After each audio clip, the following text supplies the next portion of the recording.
नमस्कार, आप देख रहे हैं हमारी खास पेशकश। आपके साथ मैं हूं अंशिका पाठक। हमारे जीवन का आधार है शरीर, दिमाग और आत्मा। जीवन के इन तीन आधारों को संबल देते हैं अच्छा भोजन, अच्छी नींद और सकारात्मक सोच। हमारा शरीर स्वस्थ रहने पर सबसे अच्छे तरीके से काम करता है और दिमाग उस वक्त बेहतर परिणाम देता है जब वो पूरी तरह से तनाव मुक्त हो। पर आज की जीवन शैली में ऐसा हो पाना संभव नहीं है। स्वस्थ जीवन शैली एक अच्छे जीवन की नींव है। हालांकि इस जीवन शैली को हासिल करने में ज्यादा मेहनत नहीं लगती, लेकिन कई लोग व्यावसायिक समस्याओं, दृढ़ संकल्प की कमी और व्यक्तिगत मुद्दों जैसे कई कारणों से इसका पालन नहीं कर पाते हैं। आज हमारी खास पेशकश में हम जानेंगे जीवन को जीने का बेहतर तरीका और साथ ही बुरी आदतों को कैसे पीछे छोड़ें और आगे बढ़ें। इन्हीं सब मुद्दों पर बातचीत करने के लिए हमारे साथ स्टूडियो में मौजूद हैं बलविंदर कुमार, जो फिलहाल लेखक हैं, लेकिन इससे पहले वो कई बड़े पदों पर तैनात रह चुके हैं। बलविंदर जी रिटायर्ड आईएएस ऑफिसर हैं, जो भारत सरकार में सेक्रेटरी भी रहे हैं। बलविंदर जी, आपका बहुत बहुत स्वागत है। Thank you. बलविंदर जी, आज हम बहुत ही अहम टॉपिक पर बात करेंगे। हेल्थ को लेकर और एजिंग को लेकर हम बात करेंगे, लेकिन इन सब के बीच में सवाल ये है कि एक्सपेक्टेंसी जो है हमारे लाइफ की बहुत ज़्यादा है। पैसा है, नाम है, शोहरत है, सब कुछ है, हम खुश भी हैं, लेकिन क्या हम हेल्दी हैं? नहीं, ये बात आपने बिल्कुल सही कही कि लाइफ एक्सपेक्टेंसी जो है वो धीरे धीरे बढ़ती जा रही है। किसी टाइम पर जो है वो 50-55 साल थे जब हम लोग कॉलेज डेज में थे, और अब जो है 70 साल जो है के करीब लाइफ एक्सपेक्टेंसी इंडिया के अंदर पहुंच चुकी है, और वर्ल्ड मतलब वेस्टर्न कंट्रीज़ में देखें तो इससे भी ज़्यादा है। और 3 साल के अंदर जो है 1 साल की लाइफ एक्सपेक्टेंसी इस समय बढ़ रही है। क्या सोचिए कि अगले 30 साल में, 20 साल में जो है हमारी 7 से 10 साल तक लाइफ एक्सपेक्टेंसी और बढ़ जाएगी। तो हमारा जीवन लंबा होता जा रहा है। बट अनफॉर्चुनेटली ये जो ऐड हो रहे हैं जो ईयर्स हमारी एज में, वो हेल्दी नहीं है। अधिकांश लोग जो है जो लास्ट वाला है पार्ट हमारी लाइफ का, उसमें बहुत गंभीर बीमारियों से जो है वो ग्रस्त हो जाते हैं। आपने देखा होगा कि कैंसर ले लें आप, जो है heart disease, lung disease, diabetes, इस तरह की प्रॉब्लम्स जो है वो ज़्यादा होती जा रही हैं। और जो हमारा अनहेल्दी पीरियड है हमारी लाइफ का, वो बढ़ता जा रहा है। बिल्कुल, और इसके साथ ही कई सारी ऐसी जो कठिनाइयां हैं वो हम महसूस करते हैं जीवन को जीने में, और फिर हम ये सोचते हैं कि आखिर कैसी जिंदगी हम जी रहे हैं। इसके साथ ही लाइफस्टाइल डिसीजेस क्या कुछ है बलविंदर जी, और उससे ओवरकम करने के तरीके क्या हो सकते हैं? देखिए, हमारा जो लाइफस्टाइल है वो दिन पे दिन बहुत अनहेल्दी होता जा रहा है। यदि हम देखें कि हम खाना जो है वो सही अच्छी तरीके से नहीं लेते, बैलेंस्ड फूड नहीं होता, फिर हमारी हवा यदि आप लें तो हम बहुत ही पोल्यूटेड एनवायरनमेंट में रह रहे हैं। पानी हमारा शुद्ध नहीं है। ज़्यादातर लोग जो है स्वच्छ, उनको जो है वो पानी नहीं मिल पाता। सीडेंट्री लाइफस्टाइल है। हम लोग जो है वो 6-6, 8-8, 10-10 घंटे जो है वो बैठे रहते हैं, एक्सरसाइज नहीं करते, लेथार्जिक हम दिन पे दिन जो है वो होते जा रहे हैं। खासकर इंडिया में आपको ताज्जुब होगा कि जो है वो वर्ल्ड का यदि हम देखें एक्टिविटी इंडेक्स, तो इंडिया जो है वो बहुत नीचे है। मतलब Indians are very lethargic in that sense, जबकि बहुत सारे कंट्री के लोग जो है वो बहुत एक्टिव हैं। तो उसका परिणाम ये है कि लाइफस्टाइल डिसीज़ेज़ जो हैं all over the world, specially India में बढ़ती जा रही हैं। और आज के दिन जो है 75% जो हमारी बीमारियां हैं वो हमारे लाइफ स्टाइल से संबंधित हैं। आप शुगर का ले लें, हाई शुगर लेवल, डायबिटीज़ ले लें, ओबेसिटी ले लें, कैंसर ले लें, हार्ट डिसीज़, लंग डिसीज़, ये सारी बीमारियां ऐसी हैं जो हमारे लाइफस्टाइल से जुड़ी हुई हैं। तो कहने का मतलब ये है कि हम अपने आप को ही खुद मार रहे हैं। और यदि हम लाइफ स्टाइल यदि हम अच्छा कर लें तो हमारी कम से कम 10 से 15 साल की हमारी एज जो है वो बढ़ सकती है। ये हमारा एक अपॉर्चुनिटी लॉस है कि हम अपना हेल्दी जीवन जो है और लंबा कर सकते हैं। उम्र तो बढ़ सकती है, बट हेल्दी लाइफ को बढ़ाना जो है वो इससे बहुत आसान हो जाएगा यदि हम अपने लाइफस्टाइल को ध्यान से देखें और उसके अंदर सुधार लाएं। बिल्कुल, लाइफस्टाइल के लिए खान पान का खासा जो इफ़ेक्ट है वो होता है। लेकिन बलविंदर जी, सवाल ये है कि अनहेल्दी चीज़ें बहुत ज़्यादा अट्रैक्ट करती हैं किसी को भी, और बहुत ज़्यादा उसी के पीछे इंसान भागता है। अनहेल्दी फूड की अगर हम बात करें तो इससे अपने आप को हम कैसे दूर रख सकते हैं? देखिए, ये एक बहुत बड़ा टेम्पटेशन होता है कि ये जितने अनहेल्दी फूड होंगे वो टेस्टी होंगे। चाहे आप ऑयली फूड ले लीजिए, आप शुगरी फूड ले लीजिए, आप मीट ले लीजिए, तो जितनी भी अनहेल्दी चीज़ें हैं टेस्टी हैं। टेम्पटेशन जो है वो आदमी मतलब टेम्प्टेड होता है, टेम्पटेशन को रोक नहीं पाता, इस वजह से उनका सेवन करता रहता है। और इसके पीछे एक साइकोलॉजी में कहते हैं कि जो हम लोग डिस्काउंट कर देते हैं। हम यदि लाइफ में देखें तो हम इमीडिएट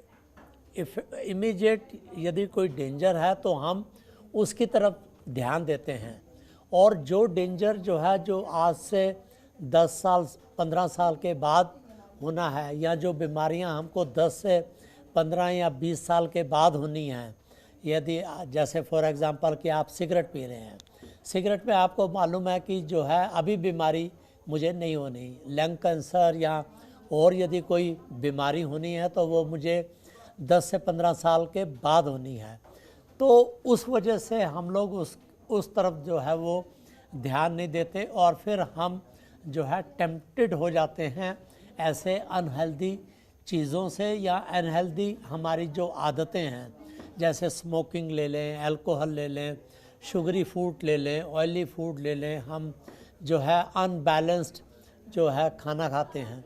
तो इसलिए जो है हम लोगों को बहुत डिफ़िकल्टी होती है, और यदि हम हेल्दी अपना जो है वो जीवन बनाना चाहते हैं और अच्छा खाना खाना चाहते हैं तो उसके लिए एक स्ट्रॉन्ग विल पावर की आवश्यकता हमेशा रहती है।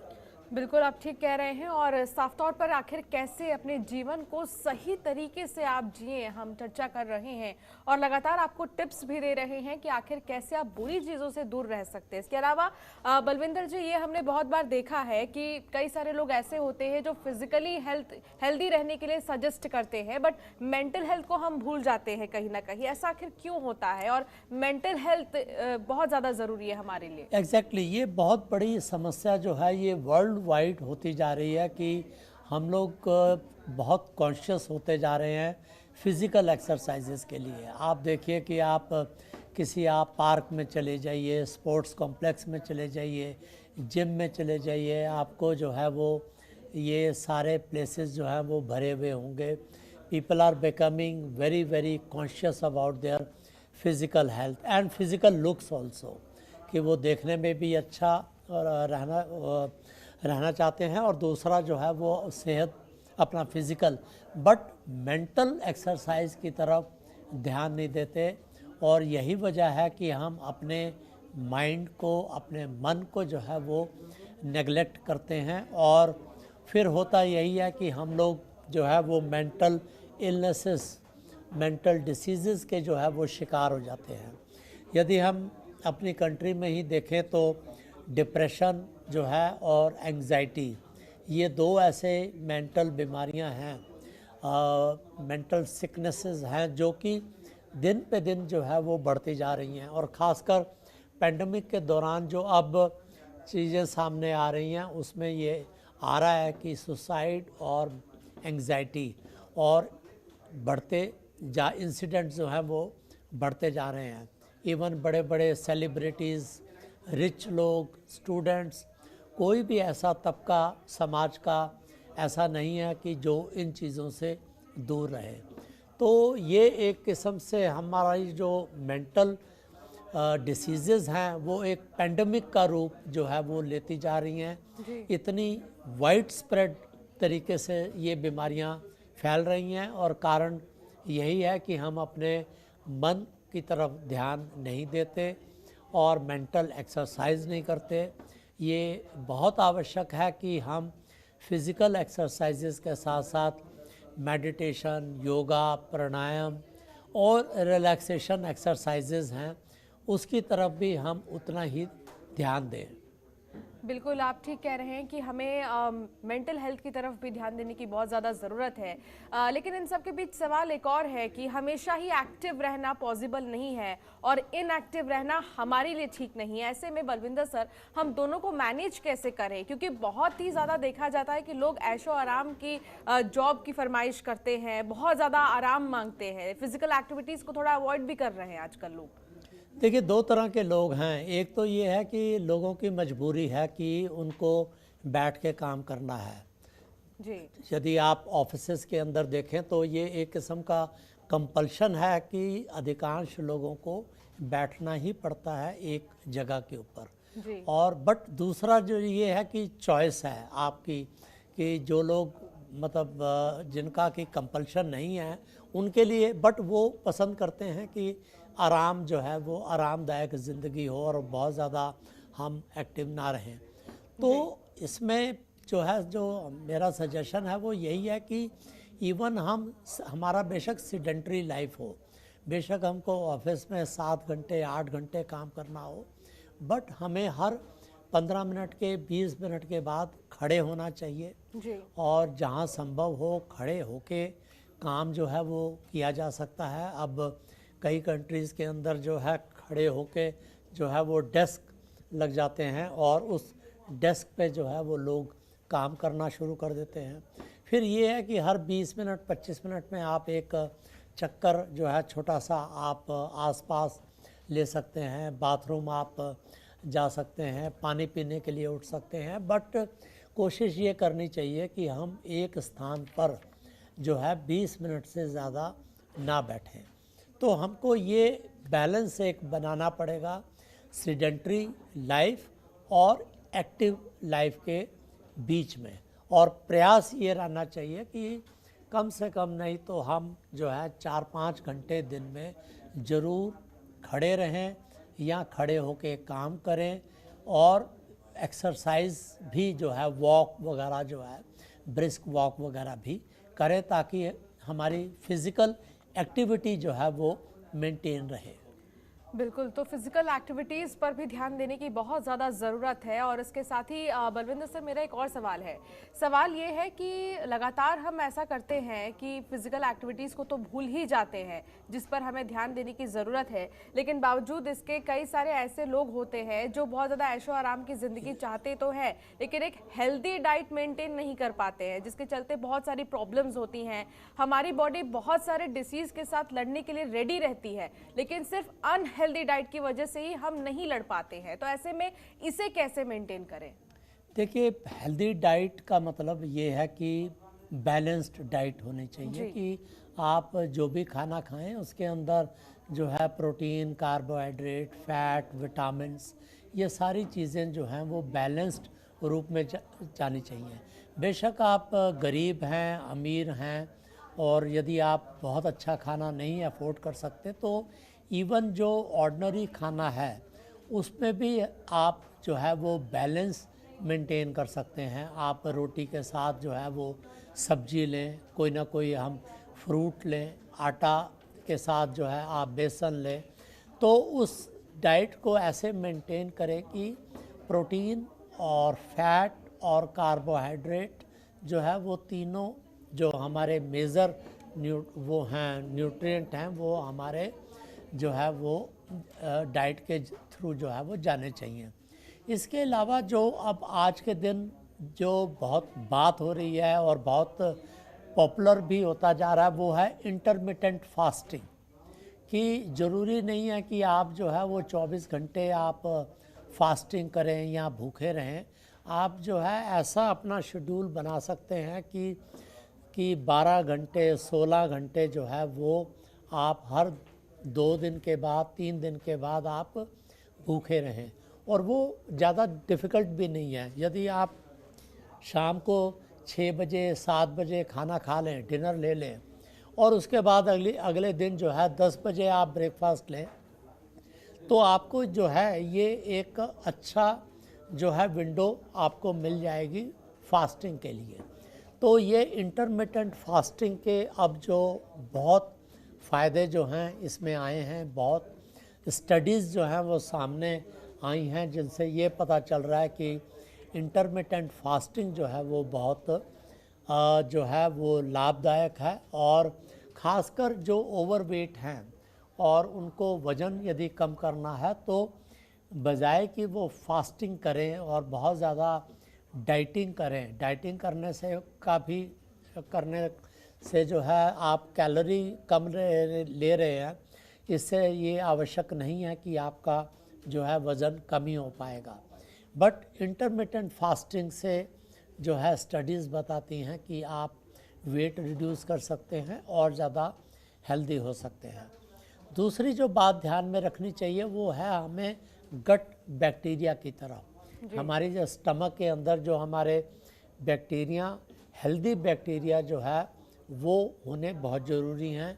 इसीलिए आज यदि आप किसी भी स्टोर पे चले जाएं तो वो प्रीबायोटिक और प्रोबायोटिक आपको योगर्ट मिलेगा और जो है वो चीज़ें मिलेंगी जिससे कि गट बैक्टीरिया हमारा जो है एक हेल्दी प्रोपोर्शन में मेंटेन हो सकता है। तो ये यदि चीज़ें हम अपने डाइट में ध्यान रखें या हम उनको इंट्रोड्यूस करें, जैसे इंटरमिटेंट फास्टिंग है, तो बहुत अच्छे सेहत के ऊपर परिणाम देखे जा सकते हैं। बिल्कुल, एक हेल्दी डाइट बहुत ज़रूरी है जीवन को जीने के लिए और हेल्दी रहने के लिए। भले ही आपके पास सब कुछ हो, लेकिन अगर आप हेल्दी नहीं हैं तो आपके पास कुछ भी नहीं है। लगातार हम बातचीत कर रहे हैं स्वस्थ जीवन जीने का सही तरीका आखिर क्या है। लगातार हमारे साथ बलविंदर जी मौजूद हैं और हम बातचीत कर रहे हैं स्वस्थ रहने के लिए आखिर क्या कुछ हमें करना चाहिए।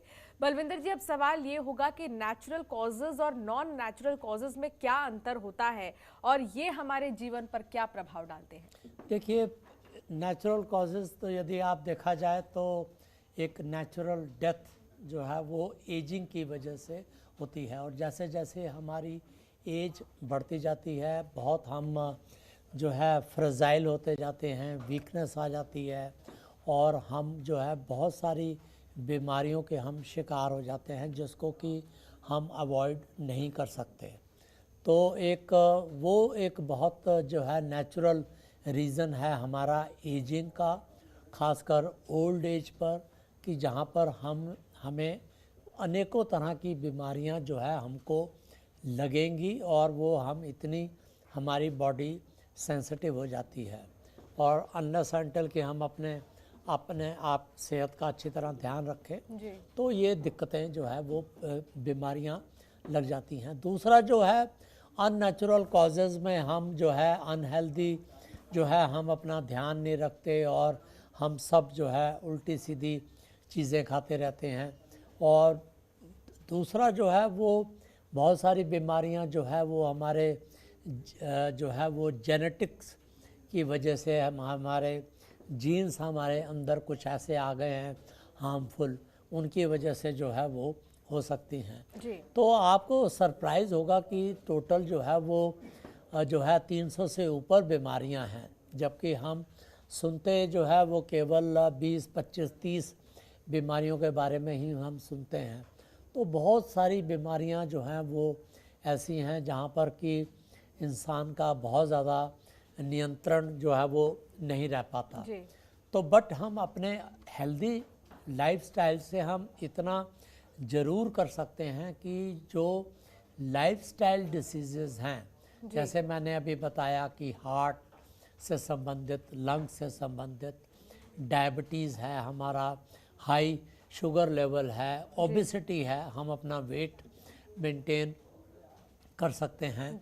कैंसर हैं, बहुत सारे कैंसर जो हैं वो हमारे अनहेल्दी लाइफस्टाइल की वजह से हैं। एयर पोल्यूशन की वजह से जो है वो कई सारी बीमारियां जो है वो हो जाती हैं। तो ये काफ़ी हद तक जो है हम इन चीज़ों को रोक सकते हैं। ऑफ कोर्स हम नहीं रोक सकते तो एक हम जो हमारा नेचुरल एजिंग प्रोसेस है उसको हम नहीं रोक सकते। इन सब के बीच सर इम्प्रॉपर स्लीप का क्या रोल है हमारे जीवन में? अगर हम नहीं सो रहे हैं सही टाइम पर तो हमारे जीवन में क्या क्या प्रभाव पड़ेगा? इसके साथ ही सही टाइमिंग्स क्या क्या है सोने की? कुछ लोगों को प्रॉपर टाइमिंग ही नहीं पता रहती। देखिए, जहाँ तक सोने की बात है, वो टाइम टू टाइम डॉक्टर्स जो है वो रिकमेंड करते रहते हैं कि जो यदि बच्चा है तो उसको 8 घंटे 9 घंटे सोना चाहिए, और एडल्ट को जो है करीब 7 घंटे सोना चाहिए। बट ये बहुत लोगों के लिए संभव नहीं हो पाता। बट मुझे लगता है कि हमें इतना ज़रूर सोना चाहिए कि हमें अगले दिन जो है अगले दिन हमारा जो है वो ऐसा नहीं होना चाहिए कि हम सारा दिन जो है वो हम स्लीपी फील करें, हमें लगे कि जो है वो नींद आ रही है और उससे हमारी प्रोडक्टिविटी, हमारी एफिशिएंसी के ऊपर जो है उसका प्रभाव पड़े। तो बहुत लोग हैं जो करीब 4 घंटे 5 घंटे सोते हैं और अगले दिन बिल्कुल फ्रेश उठते हैं, और बहुत ऐसे होंगे जो 7 घंटे 8 घंटे सोते हैं और बाद में भी उनको जो है स्लीपीनेस जो है महसूस होती है। तो ये डिपेंड करता है इंडिविजुअल टू इंडिविजुअल। बट ये पॉइंट अपनी जगह बिल्कुल सही है कि हमको एडिक्वेट स्लीप जो है लेनी हमारे लिए अत्यंत अनिवार्य है। अदरवाइज़ अंदर जो है एक मेंटल स्ट्रेस जो है वो एक्युमुलेट होता रहता है, और इवेंचुअली जो है कई सारी बीमारियां जो है वो उसके हम शिकार जो है वो हो सकते हैं। तो जो है एडिक्वेट स्लीप जो है वो मुझे लगता है कि यदि हम 3-4 सबसे इम्पॉर्टेंट चीज़ें देखें तो डाइट और एक्सरसाइज के बाद जो है वो स्लीप आता है। यदि आप प्रायोरिटाइजेशन करते हैं तो हम लोगों को स्लीप की तरफ जो है, नींद की तरफ हमको सभी को बहुत ध्यान देना चाहिए। बिल्कुल, ये बहुत महत्वपूर्ण जानकारी है जो बलविंदर जी आपको दे रहे हैं, और इसके साथ ही लगातार जीवन को जीने का सही तरीका क्या है, आखिर मूल मंत्र क्या है, वो हम आपको बता रहे थे। बहुत बहुत शुक्रिया सर तमाम बातचीत के लिए। और चलिए फिलहाल इस बुलेटिन में इतना ही। आप देखते रहिए जनतंत्र टीवी। नमस्कार।